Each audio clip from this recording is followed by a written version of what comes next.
Spots. I am Fred Smith with Houston Graduate School of Theology, and I'm here with my colleague, Dr. Douglas Kennard, a professor of New Testament and this author of a brand new book called The Gospel.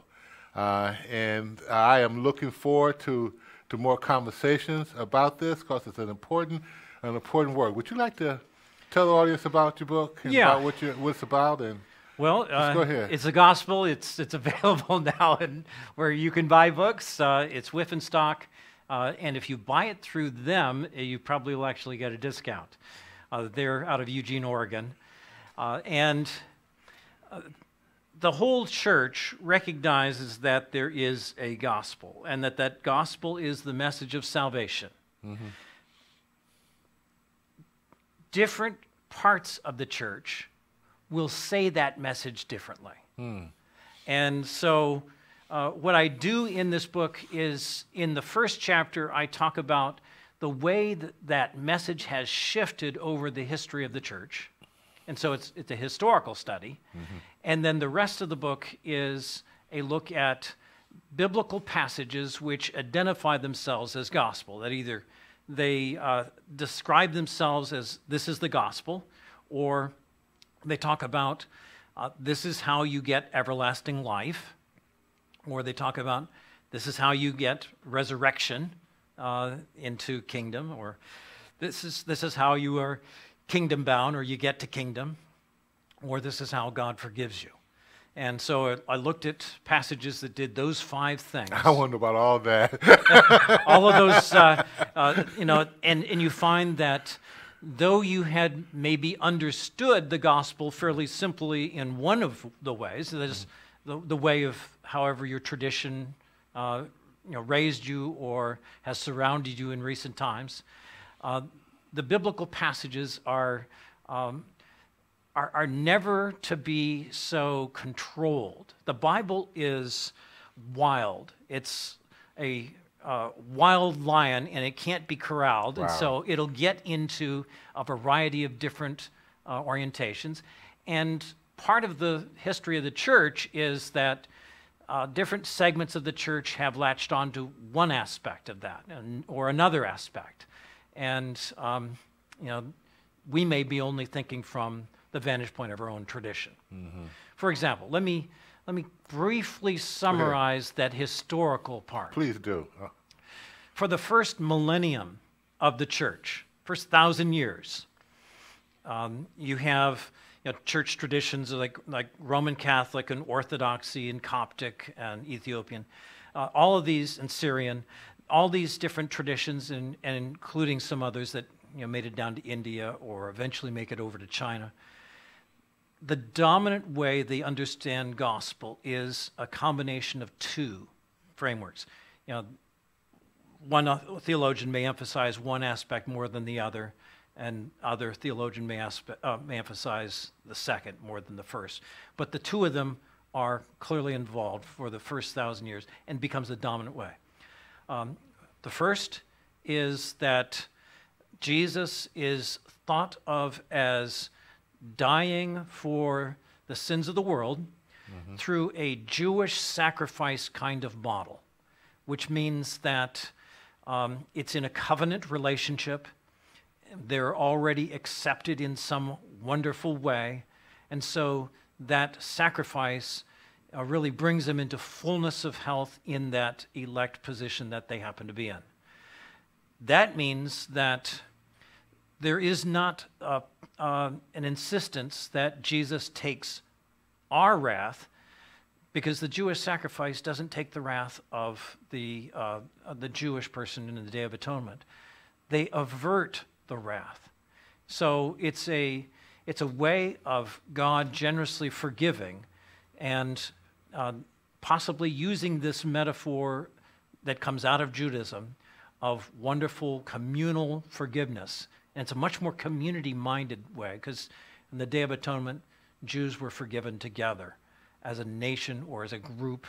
That is, if you were responsive, you were included in that forgiveness.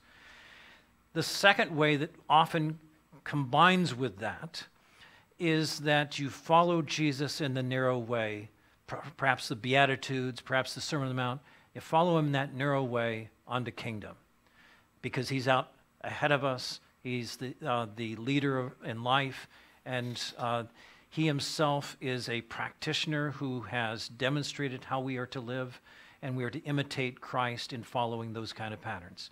So both those ways are still with us, though admittedly the Jewish sacrifice model heavily hit hard times around the 8th and 9th century, because that frames Jesus as a lamb or as a ram that is some sort of a sheep or a bull to take the sins off of Israel or off the believers.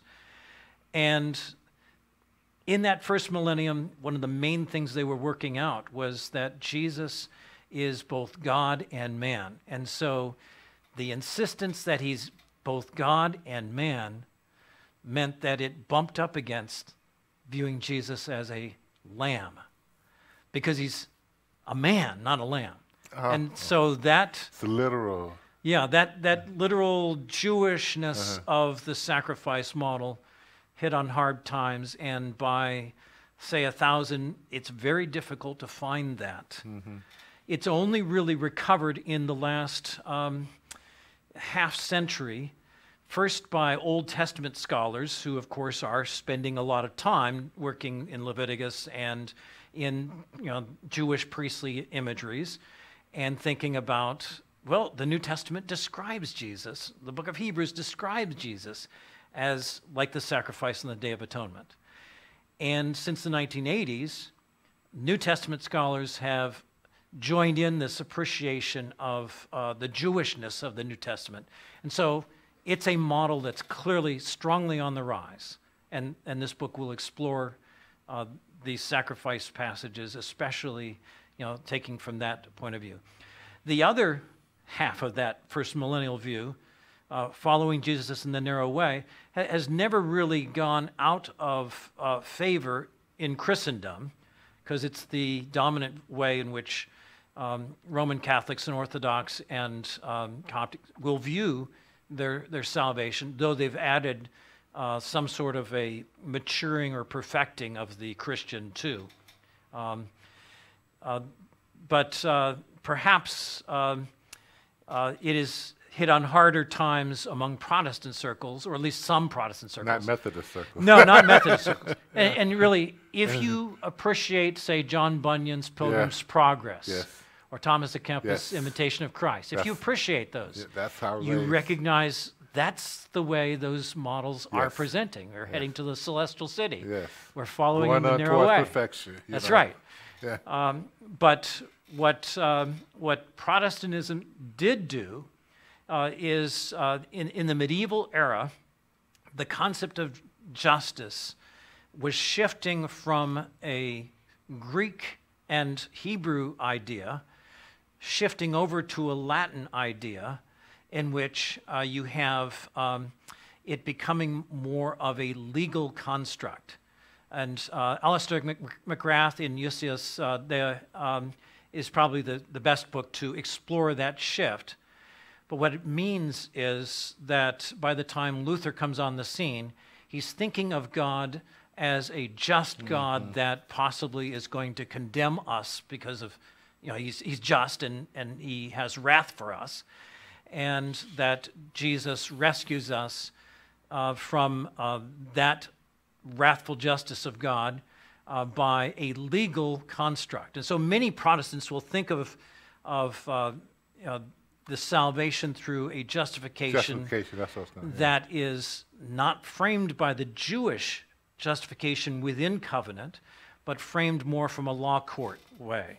That is, they'll think of it as possibly that God is the judge, and he has us before him in the bar, and pronounces us guilty, and we need to pay the fine. Like any of us who have had kids who have been driving for a while, as a father, I've taken them to traffic court, and the judge will say, "Okay, you owe this much for, running the red light or driving too fast or whatever." But then, because God is also our Father, he steps out from behind the place of judgment and comes down and pays that fine. Let me ask you a question. In the Jewish understanding of covenant and a peculiar people, or Yes. or a called people, that's limited by those within the covenant. Then there's those who are outside the covenant. Right. The legal version assumes that we are all citizens in a civil sense. We're all a part of the covenant. There's no special. I mean, that's what I'm hearing. Perhaps, So, yeah, but, so ac- for but Rome, actually, the legal framework means that those who are not within the group that the Father will pay, that they are they're going to get the wrath, they're going to get the fine, they're going to get penalty, and so they are beyond the bounds of the Father paying for that, or Jesus paying for that. They're the damned in that conservative point of view. And so it's only those that have the family relationship that are beneficiaries of that.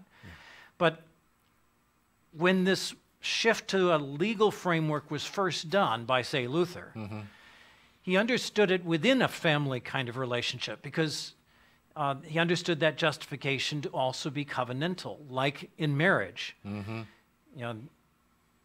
If I would take our wedding certificate, my wife and I wedding certificate, and come and present it to her and say, "Look, Jan, we're married," she would know that I'd been studying too hard. 45 years of marriage has meant that though the wedding certificate does show a certain legality to the relationship, it's just pales in comparison to all of what the covenant relationship in marriage is actually about. Luther had that fullness of view. Melanchthon strips it away and ends up with a justification that is strictly the law court. And that law court metaphor starts hitting on hard times when you realize that Paul and other authors describe the consequences of sin is death. I mean, it's a capital punishment.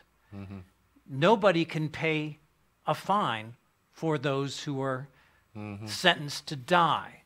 Doesn't work in Texas. It didn't work in any of the ancient Near Eastern nations, or Rome, or that is basically, if you were condemned to die, you were going to die, unless, and that meant that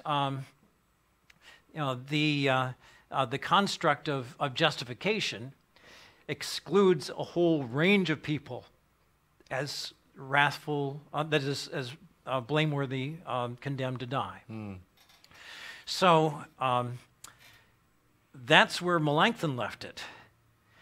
In the 19th century, with the evangelists like Dale Moody, we find an additional step being done, because in that era, an era of revivalism, you found that sermons and church services often ended with multiple songs, or multiple choruses of a song to allow people to come forward. So they were using techniques to try to prompt a response. And D.L. Moody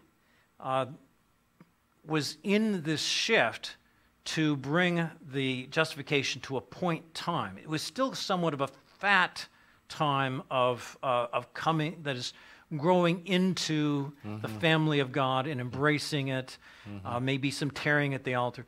But, and D.L. Moody told his audience in Chicago, do not come forward tonight. I want you to go home and return tomorrow night, and we'll talk about how you complete this journey to come into the place of faith.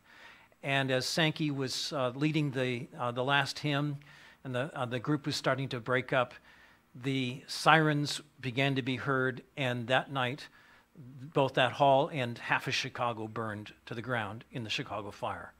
D.L. Moody, at that point, vowed to never again let a group go without pressing for decision. And we today, especially in the conservative Christianity, have a view of justification as something you can dispatch at a point in time by believing what Jesus had done on the cross for you. That's a in black the church. past. That's right. That's my church. But if you have that view, it's very easy to take one step more and say, this is like a ticket. It's the ticket I have to get to the destination. In Moody's day, it was a ticket to get on a train, and the conductor would punch it, and off you were, and you'd get to your destination. These days, and in Houston, so few of us actually ride the trains. So a ticket becomes a metaphor like going to a theater, going to a movie, where the person tears it in half, and the half you lose is Jesus' teaching. So you end up with a ticket of just what Jesus did for you without the teaching that Jesus taught you to live. Wow. And so Christianity is shaking down now, especially in the conservative side, to being life insurance, a security that dispatches it, and if you had believed at some point, you got it, which means there are people today that think of themselves as saved because they have their half ticket, and their life is not looking like Jesus's in any way, which means I think we can call a number of them into question. There's, how do they know that they are in fact Christians? How do they know that they have in fact believed the biblical gospel as opposed to a traditional gospel framed by the 19th century and 20th century? That explains a lot about how people have in this present political climate have been able to separate a person's personal behavior and beliefs from what they gain and can receive, politically or ideologically. Very much so. Yeah. And so people question the conservative church and the support that they've had for this present administration. Yeah. And not only the questioning the church support for Trump or the present administration, but also in their own lives. That is, exactly, yeah. We know that if a person person is good in church on Sunday or on an occasional church, but are they Christian throughout the week? Yes. Or are we mainly being framed by a capitalism that is very selfish, me-centered? Think about how I can gain in the midst of this. Because if that's what we're living for, that's not Christianity. That's not what Jesus was about. And this really gets at what your public witness or your public theology is, because that's right. Because that really says how you shape how you make decisions about separating families, or infesting the nation, with people that don't look like that's you. Right. How you make decisions about people's lives that are worth based upon the color of their skin or the class that they're from. How do you make, and those are public decisions, but have personal ramifications in your everyday Very behavior much as so. well. Both in the Old Testament law and also in Jesus' teachings, the vulnerable are especially included. If they are vulnerable, if they are, some temporary resident from elsewhere, if they are a group that it does not have the privileges that another group might have, they need to be included. That's Jesus' way. If you exclude such people, you show yourselves not to be Christian in Jesus Christ kind of way. It shows that you've bought into a different kind of strategy. You're trying to protect the resources for you and your family, not share with those who are in need. When I was naked. Exactly. When I had no food, That's right. When I was in jail, you didn't. That's right. And you could tell So who is, who's included in the gospel by practically what they're about. Do they look like Jesus? Do you see Jesus when you look at a fellow Christian? Or do you see someone who's got his own agenda, and the agenda is pretty similar to other folks in Houston? Mm-hmm. You know, we used to have the most prominent structures in society as those that show where our allegiance ultimately is. That has, for a long time, had church displaced, and we've got commerce at the center of our society now. It shows that we're not a Christian nation. We never were as a nation. We always had other groups embedded in the colonies, whether they were Jews or others that did not align with traditions. They were always there. And so we need to recognize that if we are trying to be Christian today, we need to have a Christianity that has the sensitivity of Christ, and thus practically show it in our lives and make sure that the vulnerable get included, which means, the immigrants, the children of immigrants, any sort of ethnicity that feels vulnerable in today's society needs to be included in a way that they don't feel so vulnerable. We need to quit making Christianity a religion of privilege and make it a religion where the people feel at home. That's radical. It is, but Jesus That's is radical. That's radical. Jesus is radical, and that's where the gospel goes. 'Cause Yeah. there are clear passages, you alluded to some, that take you in that direction if you're heading, for kingdom, if you're kingdom bound. And there are others which shows that life gets transformed by Jesus in this process. And there are others that show Jesus does offer a viable sacrifice through a Jewish framework. So many of these chapters are exploring those kind of passages that the gospel has. That is, we need to remember that the Bible is not just written by one author with one voice. It's written by a multiplicity of authors, and their voices need to be heard. We Protestants tend to follow a certain slant of Paul's voice. Roman Catholics tend to follow a Peter, James kind of voice. Perhaps the Synoptic Gospels with there too. Mm-hmm. And the Orthodox tend to follow a Johannine kind of voice. It's a shame that we latch onto a voice and follow only one of those voices, and of course sometimes even mutate it. Far more important would be to hear all of the voices of the biblical text and follow the whole community that clearly has a gospel. Jesus Christ is at the center of that gospel. It's exclusive in that I don't think that people are being saved without Christ's contribution in the middle of that, but it's diverse. And so I would say that if a person is clearly within one of those models, they can be reassured. But if they're in all of those models, they can be strongly reassured that they're going to be a beneficiary of the gospel. I have difficulty. I mean, I don't. How can you hear all those voices or pay attention to all those voices at one time? It seems like most human beings, myself included, have to have a clear voice. Has to. Sure. And usually that's one, not a multitude. Well, the field of biblical theology tries to let the voice of each author or voice of each part of the scriptures be clear and not be framed by a tradition. These days, it's awfully easy to live within a Christianity that looks through the lens of our tradition, one voice.